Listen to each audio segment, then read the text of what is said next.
ang sandata Haji Motovlogs, Revenge Paraiso. Sumisigaw ang makina sa bawat video. Haji Motovlogs, tunay na sundalo ng kalsadang malaya para sa Pilipino. Hurog ng bundok o gitna ng lungsod, motorsiklong sinasakyan parang alon ng Diyos. Lupang may alikabok, silaw ng araw, lahat ng yon ay paraiso ang kanyang pinapakita. Bawal ang huga, hurog ng bundok o gitna ng lungsod, motorsiklong. Good morning mga idol, dito tayo ngayon sa Mitsukoshi, Santa Cruz Zambales branch. So ito yung bagong Rapido ng Euro, okay? So 110cc mga idol, no? So bago siyang decals. So check na rin natin kung meron na update sa kanya bukod sa decals mga idol. Okay? So unahin natin sa kanyang unahan mga idol, makikita natin yung kanyang headlight na naka-attach sa kanyang handlebar. So ang ilaw nito or ang gamit nitong ilaw sa kanyang headlight is halogen bulb, tapos meron po siyang park lamp. Okay? So pagdating naman sa baba mga idol, makikita natin yung Euro, yung E na logo, tapos ito Euro motor mga idol. Tapos makikita natin yung kanyang tornilyo dito na tatlo. So just in case na gusto mo siyang lagyan ng kung ano-ano. Okay? So sa decals naman mga idol, makikita natin, no, napaka forma, napaka sporty ng looks niya mga idol. Parang may details pa siya dito. Ayan, no. Okay? Yan, makikita nyo na dito niya, Rapido 4-stroke. Ayan. So 110cc mga idol, 110cc engine displacement, single cylinder po siya, single overhead cam 4-stroke with 2 valves mga idol. Para siyang smash mga idol. Okay? So yan yung pormahan niya. Makikita natin yung palikpik niya rito mga idol, no. Ayan. Pormahang galawang malupitan. Okay, ang kulay nga pala nito mga idol, meron po siyang pinaghalong red, tapos black, tapos meron siyang mga matte black dito mga idol. Yung mga matte finish niya. Okay? Tapos ito pa yung mga ibang kulay niya. Ito meron po siyang parang candy blue na may black. Tapos ito yung all black mga idol. So tatlo yung available niyang kulay dito mga idol sa Mitsukoshi Santa Cruz Zambales. So dito naman sa signal lights niya mga idol, makikita natin na ordinary peanut bulb ang gamit niya rito. Suspension sa harapan, gumagamit po siya ng telescopic fork with disc brake para sa braking system with 2-pot caliper. Tapos naka-spokes po siya o rim set. Tapos ang gamit ng gulong niya dito na sukat 2.50 by 17. Tapos tube type pa lamang ito mga idol. But then pagdating naman sa likuran mga idol, makikita natin yung taillight niya na gumagamit po siya ng ordinary bulb, tapos peanut bulb naman para sa kanya signal lights nasa iisang lalagyanan. Ito naman yung reflectorized, naka-attach sa kanyang back fender at yung kanyang plate holder. Pagdating naman sa suspension, dual shock absorber, drum brake po para sa braking system. Tapos spokes din po ang ginamit niya rito na may sukat na gulong na 2.75 by 17. Alright?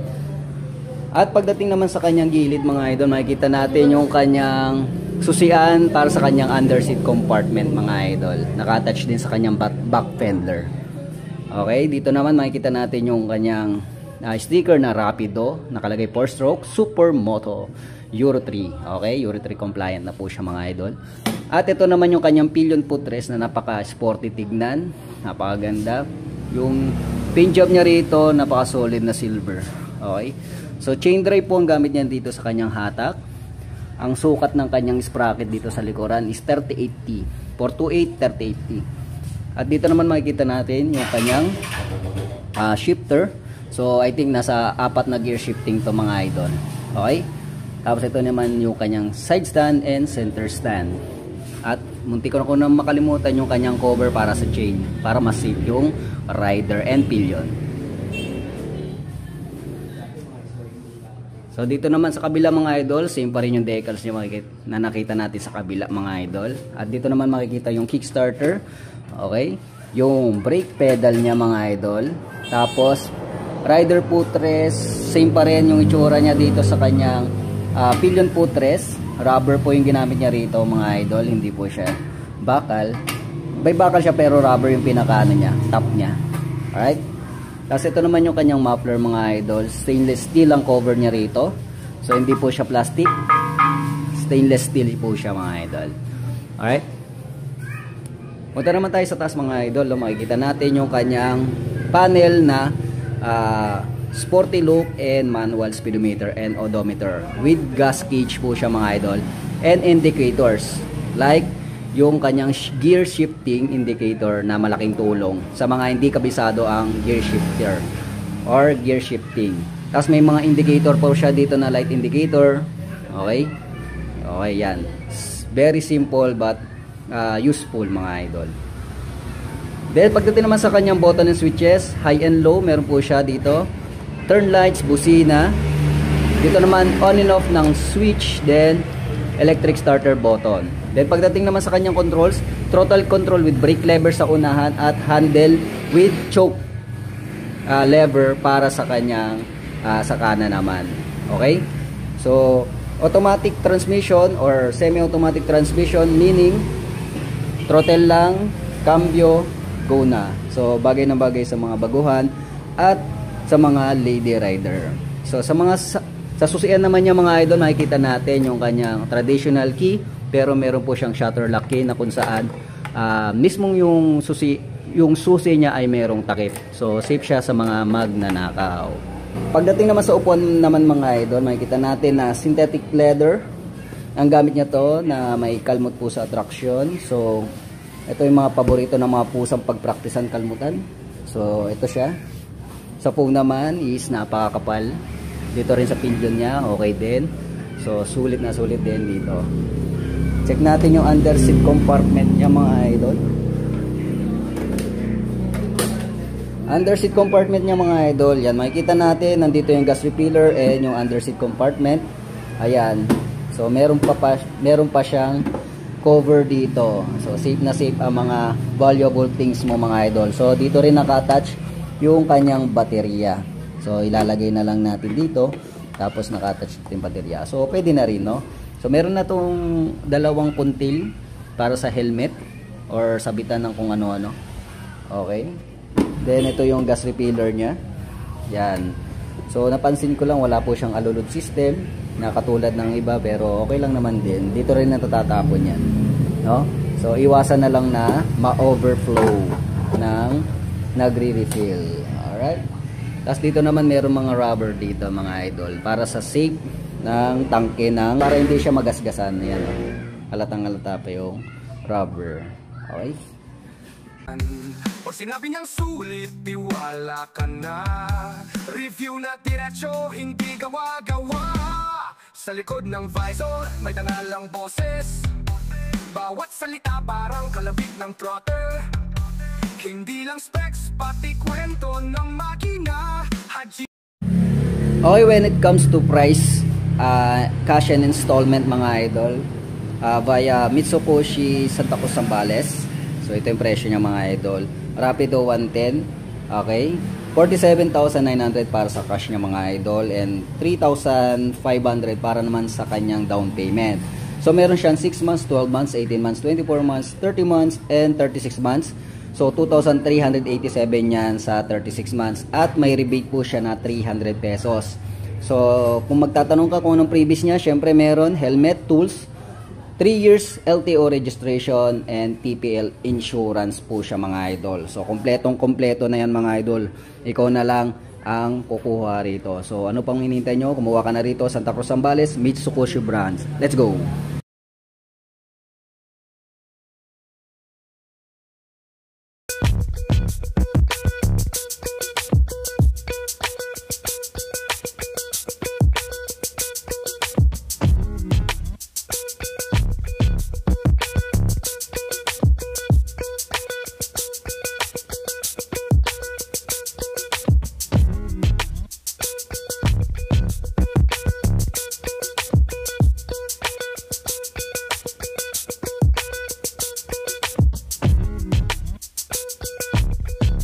Unahin natin dito sa may front niya mga idol. Syempre andito pa rin yung kanyang bulb type na headlight.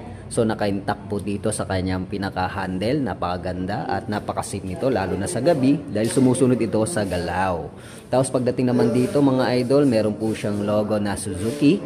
Tapos ang kulay nga pala nito is blue or candy blue, parang ganun no. Tapos white and black.